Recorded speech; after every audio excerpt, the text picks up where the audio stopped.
Today we're going to talk about some very common verbs you'll use in your OET writing and speaking, and we'll talk about some different ways to use them.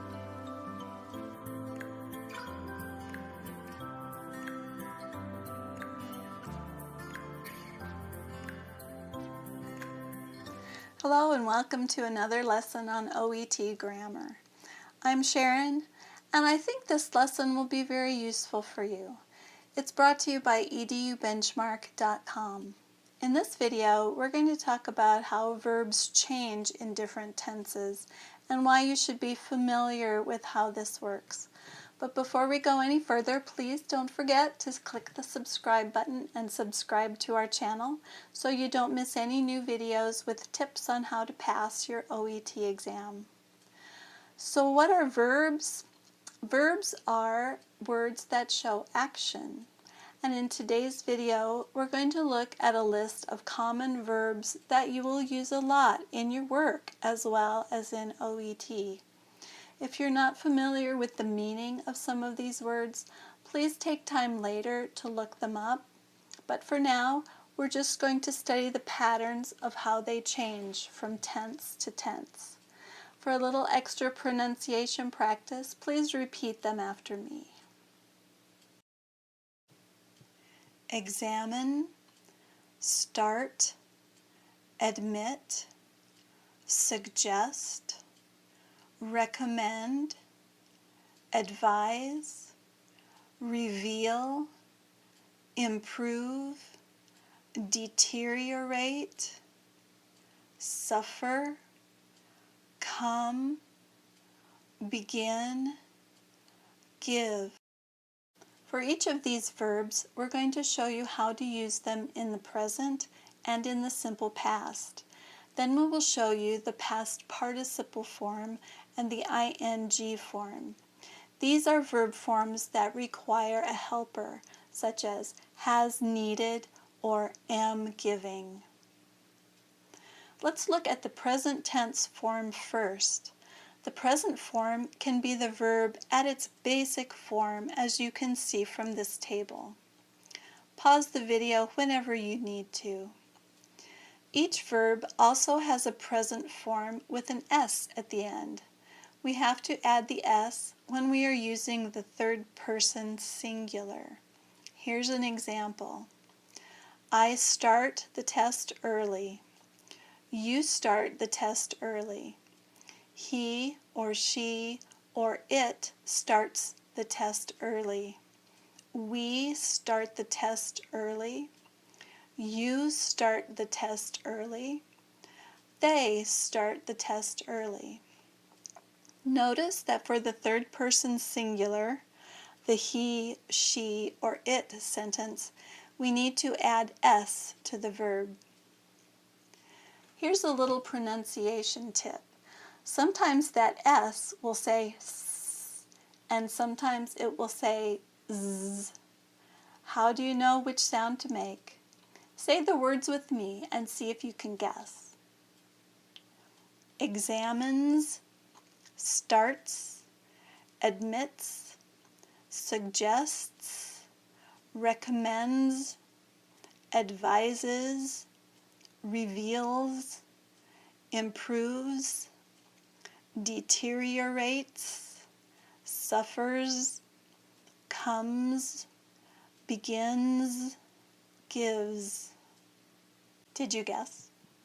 If the letter before the S is a voiced sound, that is, if we use our voice to make the sound, then the S will also be voiced, which makes it say Z. If the letter before the S is not a voiced sound, then the S also remains unvoiced, which makes it say S. Here's an example. Examine, the N is a voiced sound. You use your voice to say N, so the S also becomes voiced, which makes it say Z. So we say examines. Starts, the T is an unvoiced sound, t. So the S also stays unvoiced, and we say starts. Now let's look at the past form of the verb. Most past forms of the verb are simply formed by adding ed to the end of the original verb. If the verb already ends with an e, then we only need to add the d. For instance, examine already ends with an e, so only a d is needed to form the past form. However, for the next word, start, we need to add ed to the end in order to form the past form.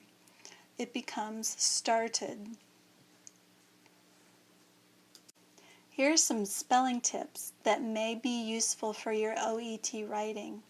If the last vowel sound of the word is a short sound, you need to double the final consonant before you add ed. Look at admit and admitted. If the final vowel sound is a long sound, you don't need to double the final consonant. Look at reveal and revealed, deteriorate and deteriorated. If there is a consonant before the last sound, then you don't need to double the final consonant. Look at suggest, suggested, and recommend, recommended. This is just a tip for you. Don't worry too much about this right now. It's enough for you to memorize the spelling of these common verbs which you'll use in your OET work. Here's another pronunciation tip. Read through these words with me and see if you can figure out whether the ed at the end says d, t, or ed. Examined, started, admitted, suggested, recommended, advised, revealed, improved, deteriorated, suffered. What do you think? It's the same as S. If the final sound of the word is voiced, then the ed will say d, also voiced. Look at examine, examined. If the final sound of the word is not voiced, then ed will become a t. Look at talk, talked. If the final sound of the word is a t or a d, then we say ed. Look at suggested and recommended. Again, that's just a tip for your English language learning. It's enough for now just to memorize and practice the spelling and pronunciation of these common OET verbs. At this point, I need to let you know that there are some verb forms that can't be made into the simple past just by adding ed. These are irregular verbs and they're common in English. Unfortunately, there are really no rules for these, and you will just have to study and learn them one by one. Here are the final 3 verbs on our list, and they are irregular. The first one is come. The past tense of come is came. The past tense of begin is began. And the past tense of give is gave. Let's move on. There's another form of the verb called the past participle form.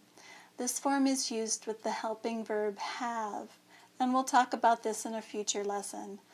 But the good news is that the same verbs you created by adding ed to the past form will have the same form as a past participle. For instance, the past form for examine is examined. The past participle form of examine is also examined. They are the same. If you look at the table, I have highlighted those words where the past form and the past participle form are the same and pronounced the same way. Now let's look at those verbs which do not have the ed ending in the past form. For these irregular verbs, the past participle form can be quite different. Again, there is no choice but for you to learn them, as there are no fixed rules on how to create these verbs. So for our final 3 words in the table, the irregular past participle forms are has come, has begun, and has given. Finally, we've come to the last form of the verb, which is the ing form. It's fairly easy to create this form because you just add ing to the end of the verb. One use of this form is the present continuous, which we use quite often in English. I am examining the patient, but we'll talk more about that in a future lesson. Here are a few spelling tips for the ing form. If the verb ends with an E, we drop the E before we add ing. Let's look at the first verb, examine. Since it ends with an E, you need to drop the E and then add the ing. So we have examining. The next verb is start, so you just add ing. The next one is admit. Just like you had to double the final consonant when you added the ed because of the short vowel sound of the I, now you need to double it as well before you add ing. So it is admitting.